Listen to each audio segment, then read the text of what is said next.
Usa ka higayon, kaugalingon na hagbong. Resulta ni sa sige nako og papadlong. Sa akong ginikanan diha nga nagpadayon. Busa kayaon nga matarong nila akong kaugmaon.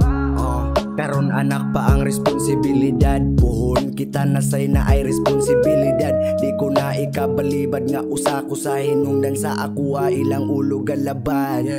Mapasaylo pagkahago ninyo sa akong binuhatan. Halos tanan nga daotan di mahuman. Asa kahataman kay ikaw radyo'y balikan. Kung asa nagagikan mao radyo'y kapadulngan. Wanay laing madaganan kung di aturang ginikanan. Maong akong paningkamutan nga mga binuhatan nga naikausbanan.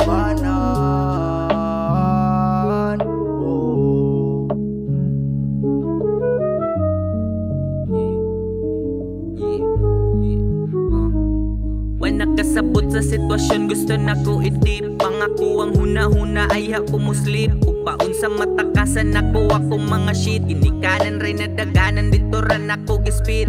Solido nga suporta gikan sa akong ginikanan. Hinaot po natagan og pabor sa kahitasan. Ugat ng ipasan paunsa ni malutsan. Pero tambags ginikanan nang dili na ko malimtan. Ug muna ang rason karon ako nagpadayon. Kay sila kasakripisyo para sa akong kaugmaon. Mga saad kay tumanon kaputon hinay-hinayon. Pagtikang mga pangandoy ang ako ang atubangon.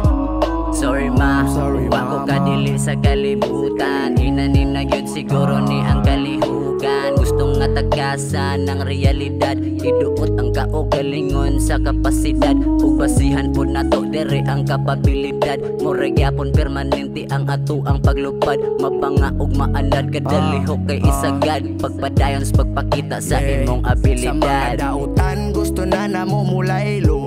Ang amuang kagawsanan di ibaylo. Magpasalamat sa suporta ug sa mga sakripisyo. Ug para mapalayo lang mi sa dautan nga bisyo. Pasalamatan namong ginikanan. May kahumanan sugod pa sinugdanan. Tantang wala pa nakuhang kadaugan. Ug dakong saludo sa amuang ginikanan.